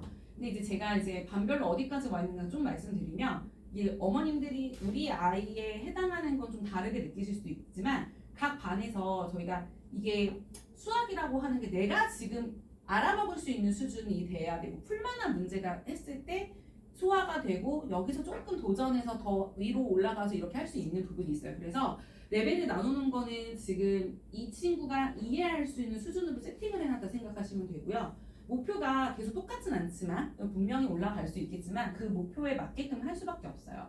그래서 저희가 이제 여기 뭐 B반, R반 이 친구들은 코어 테스트 레벨 같은 경우에 1단계에서 5단계까지 있는 거에서 주로 이제 1, 2랑 2, 3을 갖다가 기본하고 3, 4를 하는데 이게 이제 코어 테스트가 뭐냐면 저희가 이제 3월부터 저희 학원에서 열심히 하고 있는 거예요. 그래서 이 코어 테스트는 선생님들마다 시험 문제를 출제하시게 되면 이 선생님이 봤을 때 중요한 문제와 이 선생님이 봤을 때 중요한 문제는 다를 수밖에 없고요. 시험 문제 난이도 차이가 있기 때문에 저희가 한 단원 끝나고 뭐 일주일에 한 번씩 시험을 보더라도 2반과 2반 학생에 비교해서 보기가 좀 어려운 부분이 있어요. 그래서 코어 테스트를 본 거는 저희가 절대적인 그 기준을 가지고 모든 단원을 다 5단계씩 시험을 만들어 놓은 거예요. 근데 그 단원도 되게 좁혀놨거든요. 중단원 기준으로. 그렇게 했더니 어떤 장점이 있냐면 1단계부터 5단계까지 해서 1단계는 일단 교과서 문제예요. 연산. 그 다음에 2단계 문제는 교과서에 있는 어려운 문제라고 생각하시면 돼요. 그래서 뭐 일반적으로 문제집에 어떤 문제집을 펼쳐도 다 나오는 그 문제. 약간 그런 느낌? 3단계 정도 되면 시험에 꼭 나오는 문제들이에요. 그러니까 이게 시험에 꼭 나오는 기본 문제, 대표 문제, 기본이라기보다는 빈출 문제예요. 근데 이제 4단계 정도가 되면 학교 시험에 나오는 변별력 있는 문제예요. 그러니까 아까 제가 이렇게 색깔 칠했을 때 저 파란색 색깔로 있었던 것 같아요. 그게 이제 4단계 문제라고 생각하시면 되고요. 그 다음에 5단계 문제는 서울상륙중학교 기출문제 수준이에요. 그래서 A급이나 블랙라벨 정도가 되는 거예요. 그러다 보니까 사실 대부분 친구들한테 최종 목표는 대부분 4단계를 잘 통과하는 거예요. 네, 그런데 일단은 내가 예전께 수학이 너무 어려서 기초가 부족해 라고 하는 거는 일단 3단계가 목표예요. 왜냐면 3단계만 패스를 잘하면 학교 시험은 70점 넘습니다. 네, 저희가 세팅한 게 그 구조거든요. 그런데 8, 90점에서 이제 가려면 4단계를 극복을 해야 돼요. 그래서 저희가 여기 이제 도전 레벨이라고 하는 게 반별로 부여가 된 이유가 이반 친구들은 선행도 이만큼 하고 있고 심화 문제도 이만큼 풀었으니까 내신에 대해서는 레벨은 뭐 3까지 그 다음에 뭐 현행 자기 학년고에서 5단계 도전까지 해보자. 근데 아까 말씀드렸죠. 이게 블랙라벨이나 A급 문제 같은 걸 5단계를 통과 못한다고 제시를 계속 보면요. 네, 뭐 저희도 애들이 얼마나 많이 싸워야겠어요?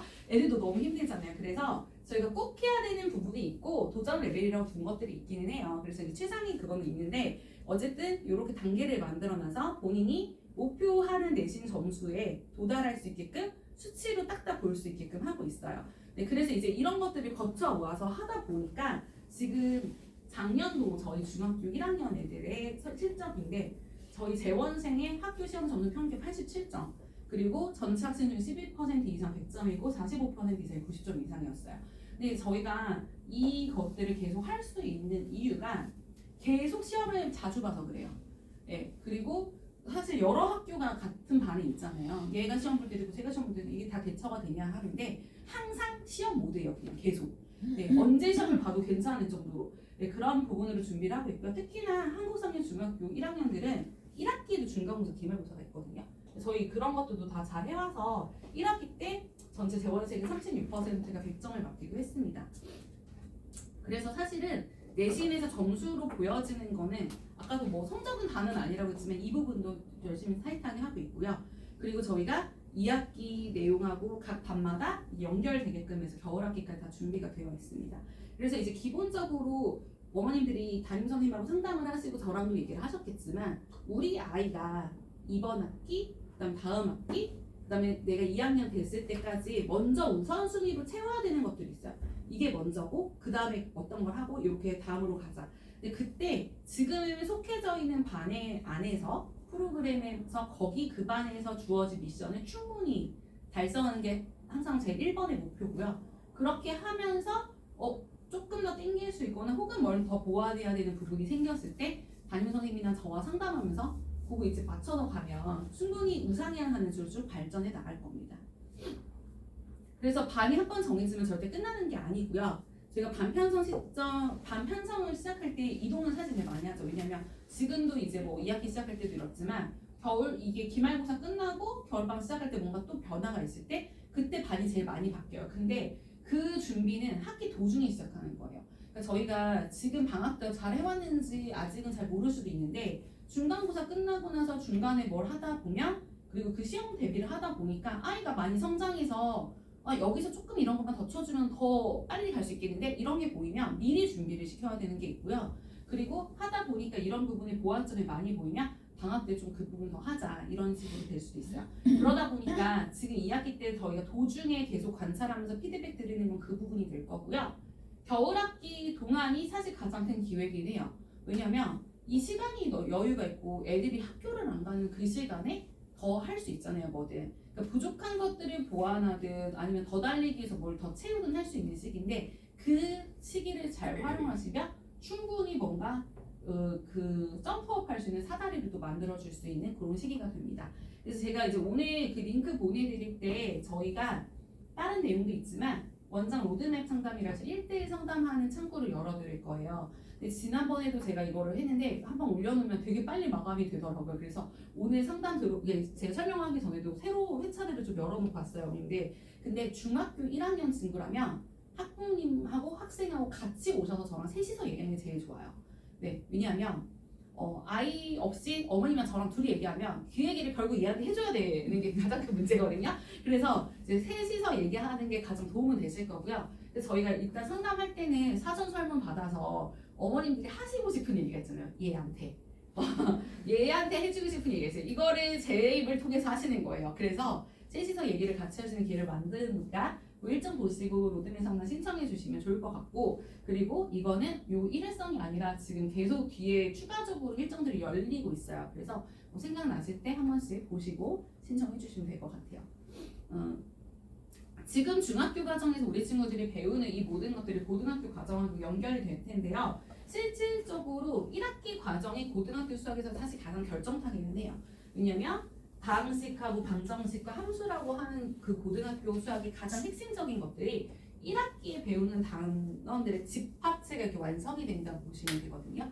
근데 2학기 과정을 하면서는 뭐가 있어야 되느냐 이런 문제들을 풀면서 충분히 사고력이 발달해야 되고 문제 푸는 경험이 있는 상태가 돼야지 저걸 잘 받아들일 수 있을 겁니다. 그래서 1학기가 사실 조금 더 중요하다고 하는데 어쨌든 뭐가 됐든 저희의 목표는 고등학교 수학을 잘하는 거예요.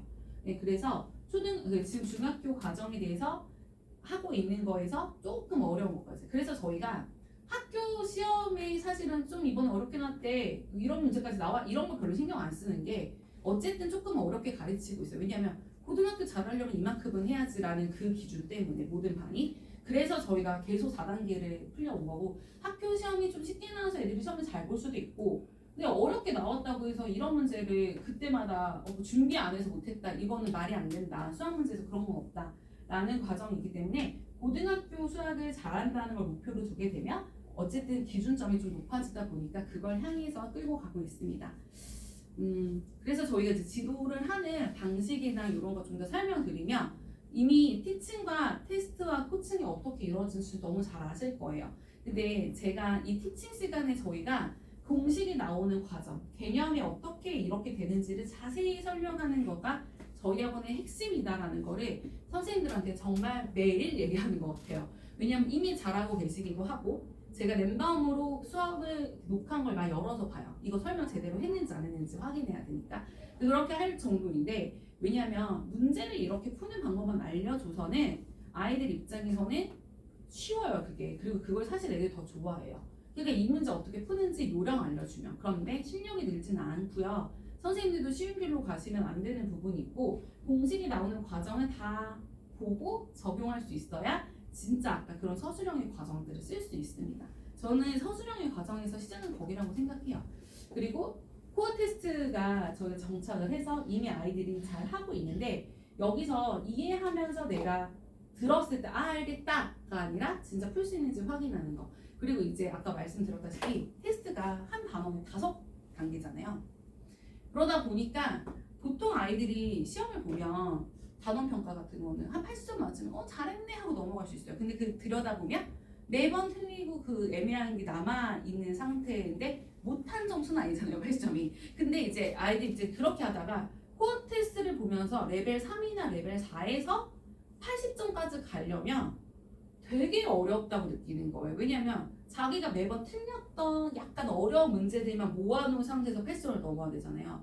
그리고 애들한테 허들이 너무 높아요, 사실은. 그래서 그거를 저희가 달래가면서 이거 왜 필요한지를 하는데 사실 다행인 거는 중간고사, 기말고사를 겪으면서 그러니까 2학년, 3학년 친구들은 이거 안 하면 안 돼 이런 소리를 안 해요. 왜냐면 본인들이 느껴봐도 난 학원에 똑같이 계속 다녔을 뿐인데 시험 대비가 훨씬 수월해졌다라는 거를 아이들이 더 말하거든요. 사실 우리 중일 친구들은 아직 학교 시험을 겪어보지 않았으니까 이게 얼마나 크게 자기들이 이득을 보고 있는지 아직 느끼지 못했는데 베네핏이 분명히 있어요. 왜냐면 저희가 이 레벨이 이제 권장 레벨이고 도전 레벨이 있는데 어쨌든 통과하면 포인트가 올라가고요. 이 포인트가 자기 레벨 시험만 하는 게 아니라 도전해서 딸 수도 있는 거예요. 그래서 이제 학기가 끝나면 그거 가지고 상을 받는 친구들도 있는 거죠. 저희가 이렇게 동기부여를 하는데 여기서 중요한 거는 아까 말씀드렸던 레벨 3이나 레벨 4 같은 경우가 1차에 70점을 못 넘어서 떨어지는 친구들도 되게 많아요. 그러니까 논패스 같은 게 페일이죠. 페일이 비율이 사실 40% 이상씩 나옵니다. 그런데 중요한 거는 그렇게 나오고 나서 이거를 그냥 넘어가는 게 아니라 저희가 코어 테스트는 70점이 안 되면 과제를 다시 해야 되거든요. 이거 시험지를 고치고 트레이닝 과제를 보고 제시를 봐야 돼요.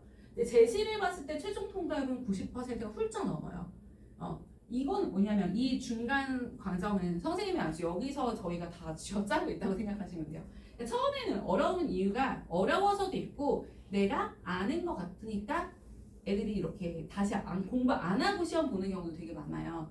그런데 일단 틀리면 고쳐야 되고 이 부분을 충분히 다시 연습을 시키고 나서 재시험 봐서 점수 쫙 오르잖아요. 그러면은 그 과정에서 몰랐던 걸 알게 되는 것도 있는데 이런 과정을 반복하면서 아이들이 무슨 생각이 됐더냐면 내가 신경 써서 복습하니까 점수가 올라서 시험을 한 번에 통과하네. 내가 이제 예전에는 3단계도 되게 힘들었는데 요번엔 좀 3단계 수월하게 갔어. 요런 이제 성취 경험이 또 누적이 되는 거예요. 그래서 사실 저희가 제 시험을 보면은 점수가 거의 막 2배 이상씩 뛰어요, 진짜. 근데 그거를 계속 시키는 이유가 이런 거고요. 지금 비방 같은 경우는 레벨 3이 처음에 50%도 통과도 못하다가 제시를 보면 통과율 거의 100% 가까이 가는 이유가 어쨌든 이 부분에 제시를 했을 때는 통과를 해야 되니까 그 사이에 그만큼 학습을 더 완성시킨다라고 보시면 됩니다. 그래서 통과를 이렇게 시키는 부분이 중요하다 보니 우리 아이가 지금 주어진 미션의 것들을 일단 잘 해내게끔 하는 게 사실 먼저기는 해요. 그리고 나서 위에 것도 도전을 해보기도 하고 우리가 반대로도 뭐가 있냐면 이미 반의 레벨이 높은데 지금 점수가 뭐가 잘 안 나와서 좀 힘들어하는 친구는 일부러 낮은 레벨의 시험을 보기도 해요. 왜냐하면 어디가 부족한지 근거를 찾아야 되잖아요. 그래서 이제 그런 식으로 다시 조율을 하기도 합니다. 그 1학기 때 저희가 중학교 2학년, 3학년 때 전체 내신 성과는 학교 평균 대비해서 당연히 저희 학생들 점수가 높은데 그것도 중요하지만 90점 이상 학생이 전체 재원생이 48% 이상이에요. 그래서 그만큼 요 부분들이 보이는데 제가 사실 코어 테스트를 하긴 너무 잘했다고 생각한 건 이번에 중학교 2학년, 3학년 한별중학교이기 때문이었어요. 네, 지나고 나서 안 거죠. 이게 할 때는 아까 말씀드렸다시피 애들이 맨날 레벨 3, 4 시험 그 레벨 4 가지고 매번 싸웠거든요. 저랑 이거 커트라인 낮춰주시면 안 돼요? 제 시험 안 보면 안 돼요? 이거 너무 어려워요 했는데 아니야 끝까지 해야 돼라고 했는데 그 덕분에 한별중학교 2학년하고 한별중학교 3학년 애들이 시험을 잘 봤어요. 역대급으로 시험이 어려웠어요. 왜냐면 한별중학교는 애들이 입장에서 죄송해요. 한별중학교가 아니라 그 화적중학교, 여기 있는 화적중학교에 화적중학교 2학년 3학년들이 역대급으로 시험이 어려웠어요. 근데 역대급이 어렵다는 게 뭐냐면 이전 대비 난이도가, 그러니까 아까 말씀드렸을 때 애들이 매번 하는 얘기가 우리 학교 시험 문제는 이렇게 안 나와요. 자기가 출제했던 것도 아닌데 선배들 시험지를 제가 했던 것도 아닌데 자기네 학교 시험지 이런 거 안 나오는데 어렵지 않대요. 무난하대요. 다 그냥 100점 아니에요. 라는데 그렇게 쉽게 내지 않을 뿐만 아니라 항상 난이도는 절대평가여도 저번에 쉬웠다고 해서 이번에 쉬운 건 절대 아니고요. 어떻게 될지 모르거든요. 근데 화적중학교 난이도가 평상시에 또 팍 뛰었는데 그럼에도 불구하고 애들이 다 시험을 잘 봤어요. 근데 저희가 잘 봤다는 게 얘 목표 점수라고 하는 걸 다 달성한 거예요. 네, 그래서 아이들 입장에서는 시험이 어려웠는데 다른 친구가 타격을 입는데 자기는 타격을 안 입었잖아요. 그러니까 받아들이더라고. 레벨 4 의미 있었다 이러면서 이제 그래서 이번에 할 때 방학 때는 코어 테스트 하는데 애들이 코어 테스트가 방학 때는 조금 저희가 단계를 라이트하게 보거든요. 방학 때 지금도 빨리 나가다 보니까 아이들 입장에서 좀 코어 테스트 너무 수월한 거 아니야? 약간 이렇게 되더라고요. 제가 좀 수월하게 해줬더니 그래서 다시 이제 방학 때 본 게임 들어갈 겁니다. 다시 긴장하자 이런 얘기를 했는데 어쨌든 그런 코어 테스트의 누적이 확실하게 저희가 성과로 확인을 할 수 있었던 1학기였습니다. 그래서 우리 친구들이 지금 중학교 1학년 학생들 방학도 이제 잘 끝냈고요. 2학기를 진행하는 동안 저희 학원에서 우선순위로 신경을 써서 지도할 부분이 이것들이에요. 그러니까 뭐 당연히 수업 시간에 수업 열심히 하고 코칭 시간에 피드백 잘 주는데 그러면서 추가적으로 들어가는 건 시험을 잘 보는 연습이 반드시 필요하다. 그러니까 앞에서 보셔서 아시겠지만 학습하는 건 그냥 맨날 하고 있던 거고요. 시험을 잘 보는 이 연습이 돼서 완성시키는 거예요. 그래서 첫 번째 이제 시험 범위 관리 이게 아이들마다 이제 범위가 넓어지니까 저희가 계속 반복해서 공부시키고요. 서술형 답안지 작성하는 방법을 알려주고 그 부분을 공부시킵니다. 그다음에 세 번째 시간 분배 되게 중요하고요.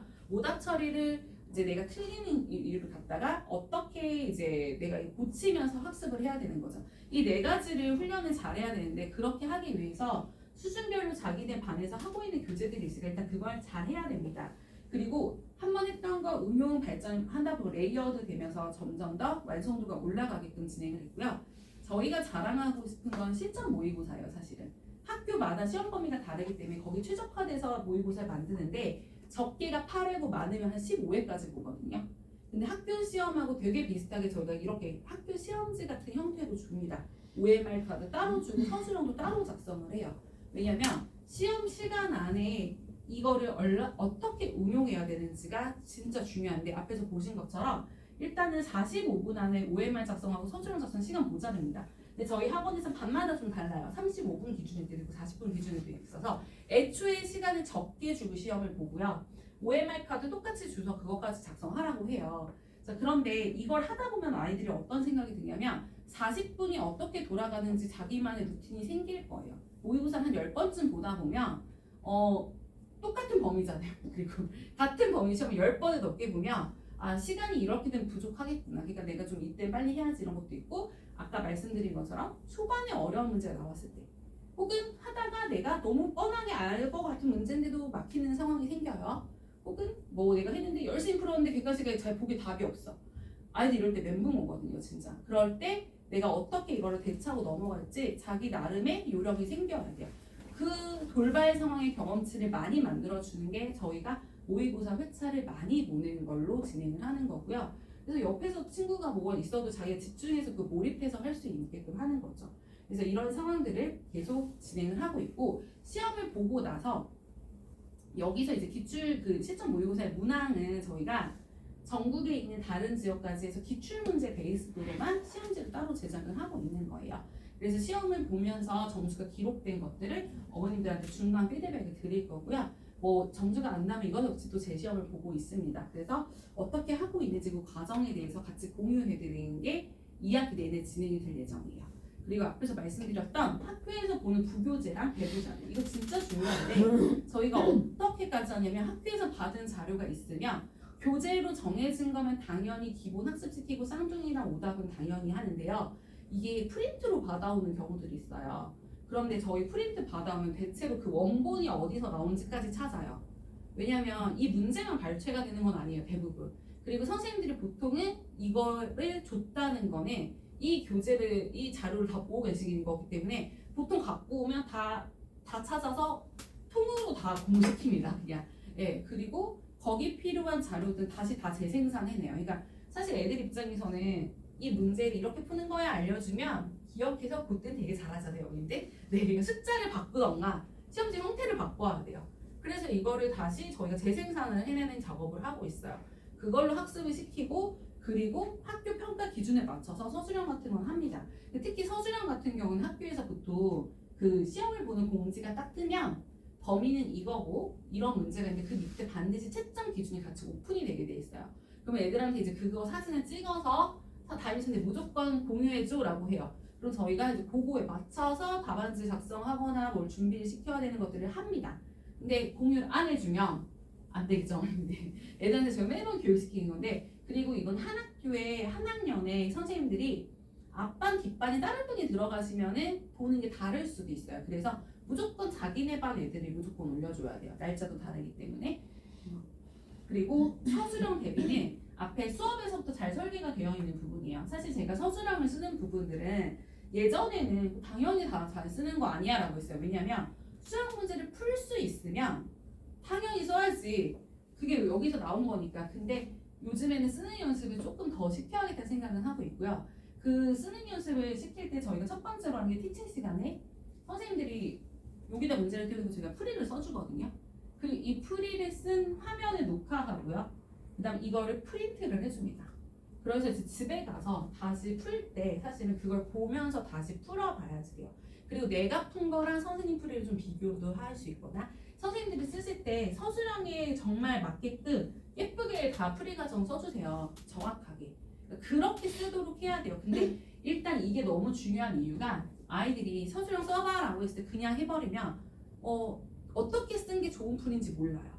뭘 조심해야 되는지. 그래서 일단은 보는 게 먼저 그다음에 그걸 훈련하기 위해서 저희가 코어 테스트나 모의고사의 풀이 과정 전부 다 직접 쓰게끔 해요. 그래서 저희가 채점할 때는 담임선생님이 걷어서 다 풀이를 보고 이렇게 쓰면 안 돼 라고 하시거나 제대로 쓰는 거 연습시키는 거고요. 그리고 코칭할 때 프리를 볼 수밖에 없는 거는 옆에 애 다시 앉혀놓고 이번 주 교재라던가 이렇게 하는데 저희가 근데 프리를 못 보는 경우가 애들이 교재에다가 끄적끄적 풀어온 경우도 있지만 그거보다 더 어려운 경우는 교재엔 답만 써있고 연습장에 풀었는데 이 연습장을 안 갖고 온 경우. 네, 그럼 어떻게 풀었어? 어디서부터 다시 시작해볼까? 이렇게 되는 거죠. 그래서 이게 서로 약간 협조가 필요한 부분이에요. 아이들이 같이 해보면. 그리고 마지막에 저희가 이제 시험을 실제로 진행을 앞두고 이번 서술형을 준비하기 위해서는 이 문제들을 어떻게 잘 써야 되는지 채점 기준이 있으니까 깔끔하고 체계적으로 다듬는 연습을 막판에 더 시킵니다. 사실 이 부분이 평상시 잘 되어 있으면 아까 말씀드린 대로 이거 자체가 시간이 오래 걸리거나 하진 않아요. 네, 그래서 이거를 매 수업 시간마다 계속 노출시키고 해보도록 하는 게 가장 중요한 거고요. 수행평가는 제가 말씀드렸잖아요. 방학 때 사실 저희가 진도를 다 나갔던 이유예요. 언제 시험을 봐도 다 할 수 있다. 그리고 저희 학원의 특징이 특정하게 시험 기간을 더 몰아치기 해서 직전 대비 제외하고 주말 보충을 많이 시키는 시기가 있거나 막 매주 주말에 뭐 보충을 하는 시기가 특별하게 없어요. 왜냐하면 저희는 매주 코칭하잖아요. 근데 그러니까 선생님이나 애들이랑 매번 하는 얘기거든요. 그러니까 그게 매주 시험 대비를 하는 느낌으로 이번 주 공부한 거 거의 다 끝내고 간다고 하는데 그렇기 때문에 이번 주 나간 진도에 대해서 다 마무리하는 시간이 매주 포진이 돼 있기 때문에 저희 수행평가 준비하는 거에 대해서 다 제각각으로 진행해도 별로 걱정 없이 하고 있습니다. 어느 난원이 나와도 잘할 수 있는데 일단 제가 계속 말씀드리는 건 일정 공유 다 보고 와서 얘기하면 정말 속상해요. 네, 다 보고 와서 얘기하면 그래서 미리 말씀해 주셔야 돼요. 네, 근데 제가 이제 오늘 학생들에 대한 얘기도 좀 이렇게 말씀드렸는데 지금 오늘 오신 어머님들이 이제 오늘 제가 말씀드리면서 계속 강조했던 거 중학교 1학년 내신은 어떻게 준비하는지 하는데 어머님들 마음속에는 그래 성적도 되게 중요한데 요즘에 또 그것만 가지고 아이들이 속상해지는 않을 거예요. 왜냐면 얘들도 이제 사춘기가 네, 당연히 막 할 때거든요.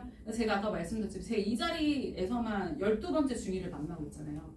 사춘기 애들을 매번 만나는데 요즘에 만나는 사춘기 친구들은 또 예전 몇 년 전하고 달라요. 왜냐면 환경이 또 다르고 핸드폰 너무 많이 하고 이거에 대해서 또 부모님들이 대하시는 게 너무 어렵고 뭐 저도 항상 고민이고 하지만 이 부분에서 뭐 성적도 중요한데 이거를 같이 저는 어머님들이랑 이 친구가 잘 자라는 데 있어서 어떻게 도움이 될까 항상 같이 고민하는 입장이고 또 그 부분을 잘 이끌어 주셨으면 하는 마음에서 제가 이제 오늘은 사실 뭘 준비하려다가 문제집을 사려다가 제가 책을 사가지고 왔어요. 근데 네, 그래서 제가 이제 사실 왜냐면 학원에서 수학 문제만 가르치는 게 아니라 겪다 보면 이 친구에 대한 요즘 고민들 어머님도 뭐 파악을 하시겠지만 저희가 먼저 알 때도 되게 많잖아요. 왜냐하면 저는 학원이라는 곳이 학생들이 이렇게 가까운 어른을 자주 접하는 곳이 이만한 곳이 없다고 생각해요. 그래서 모든 선생님들이 아이들한테 좋은 어른이 돼줘야 되는 게 먼저 첫 번째고 그러다 보니까 격려도 물론 잘해야 되고 저희가 칭찬도 해주지만 조금 얘가 좀 이상해 혹은 이런 부분에 꾀를 부리고 있거나 잘 못하는 부분도 잘 전달하는 게 저희 역할이라고 생각해요. 근데 사실 그거에서 되게 고민이거든요 매번. 저 안 좋은 얘기하면 좀 약간 좀 그렇잖아요. 불편하실 수도 있잖아요. 근데 아이가 못하는 것도 혹은 열심히 안 하는 것도 꾀부리는 모습도 저는 오픈을 해드려야 이 친구가 앞으로 나아가는 데는 충분히 의미가 있다고 생각해요. 그래서 저희는 학부모님들하고 뚜렷하게 이제 투명하게 좀 소통을 하려는 걸 지향을 하고 있고요. 이제 이런 부분에서 제가 고민을 하다가 사실 제가 먼저 책을 사서 읽어봤어요. 그리고 이제 선거는 흔들리며 아이가 어른이 됩니다. 라는 책인데 그 사춘기 친구들이 요즘에 고민이 많은데 선생님들한테도 제가 이 책을 선물을 할 거고 어머님들한테도 선물을 드리는 이유가 그 아이들을 좀 이해하고 공감하는 것도 필요하고 저희는 어른이니까 어쨌든 그걸 이해하고 끌어줄 수가 있잖아요. 그래서 좀 어머님들 같이 읽어보고 또 읽어보시고 어머님들 자녀분들이랑 한번 또 나눠보시면 도움이 되지 않을까 싶어서 오늘 책 선물 준비했습니다. 제가 한 분씩 먼저 책 선물을 좀 드릴게요. 근데 네.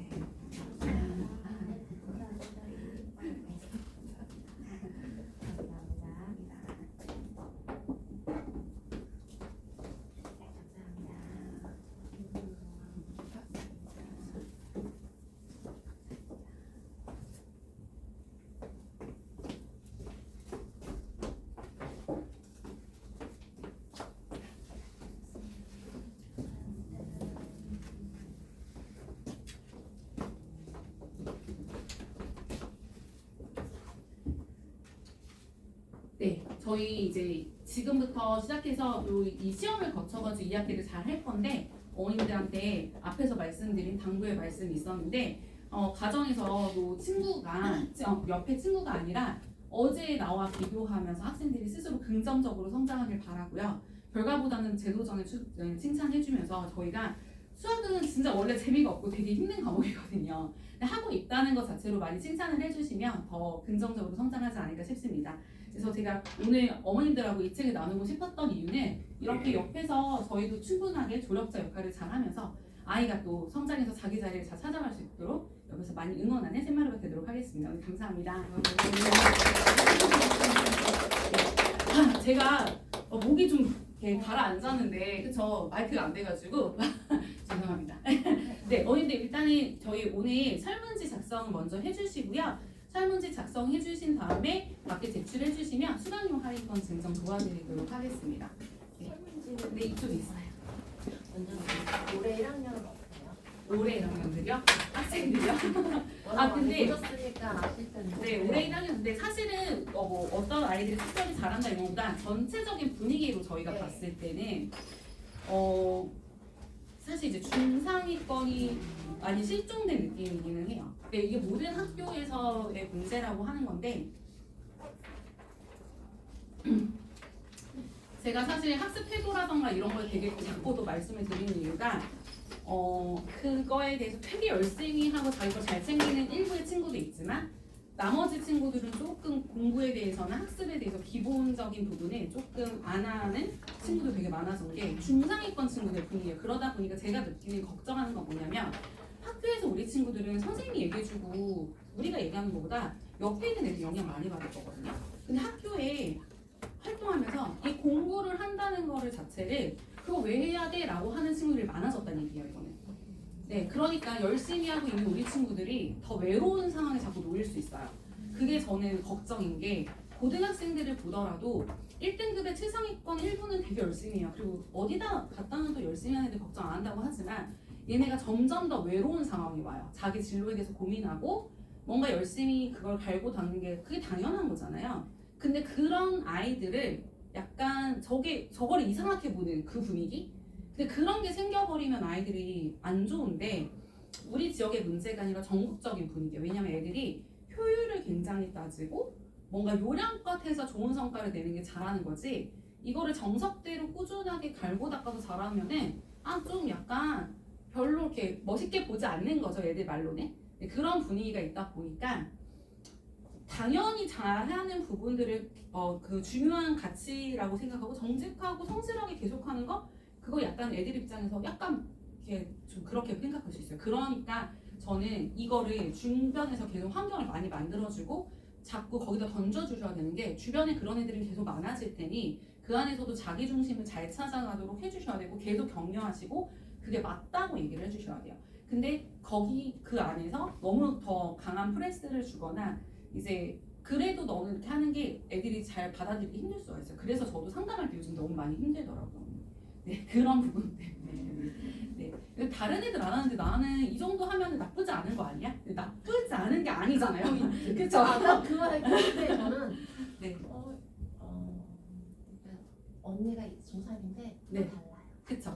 네. 그래서 그게 주변 분위기라고 하시는데 생각해보면 그게 우리 학교 안에 있는 옆에 친구도 있지만 SNS에도 너무 많은 세상이 있잖아요. 근데 그러니까 아이들 입장에서는 뭐가 그런 부분이 잘 안 풀리고 갖추지 못한 게 내가 뭘 갖지 못한 부분에 대해서 남 탓을 하거나 그렇게 쉽게 가는 길이 너무 많이 노출이 돼 있어요. 사실은. 그래서 특정하게 옆에 있는 친구뿐만이 아니라 저는 그래서 좀 중학생들 친구들이 인스타를 좀 안 했으면 좋겠어요. 제발 좀. 네. 거기 막 너무 쉽게 그냥 해버리는 것들이 너무 많으니까 거기서 아이들이 이거 이렇게 하는 게 내가 좀 약간 안 멋있어 약간 이렇게 되는 거죠. 그래서 그런 부분은 좀 내려놓으셔야 되고 온라인 안에서 친구들 만나는 건 절대 안 되고 네, 요즘에는 좀 하지 말아야 되는 게 사실 너무 많아져서 그런 부분이 참 어려우실 것 같습니다. 근데 그래서 저는 좋은 케이스를 자꾸 보여주려고 하는 것도 저번에 이제 학생들하고 열정 챌린지 할 때도 그랬는데 사실 이제 아이들이 좋은 케이스를 많이 못 보는 것도 있어요. 왜냐면은 저희도 그게 인스타에서 재밌고 눈길이 가는 거는 그런 건 아니잖아요, 사실요. 그러니까 좀 좋은 케이스를 많이 보여주려고 항상 노력을 하는 것 같고요. 어머님들도 그런 대화 주제를 잘 이끌어내 주시면 도움이 되실 것 같아요. 네. 작성해 주시고 저희 앞에서 좀 받도록 하겠습니다.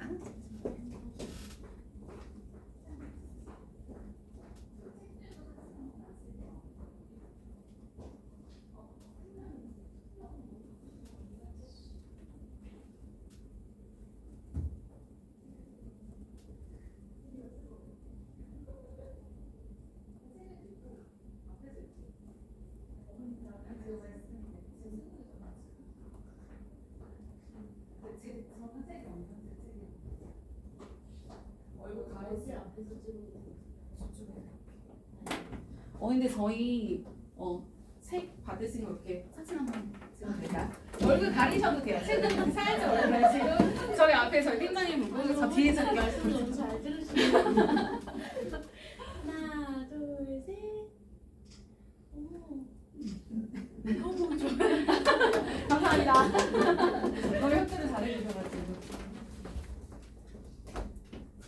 어머님들 질문사항 써주시고 아까 말씀드렸던 링크 안에서 저희가 1대1 상담 신청하셔도 되고요. 제가 앞에서 기다리고 있을 테니까 시간표라던가 이런 이제 지금 학업에 대해서 궁금하신 것들을 메모 남겨주시면 제가 또 상담 드리도록 하겠습니다.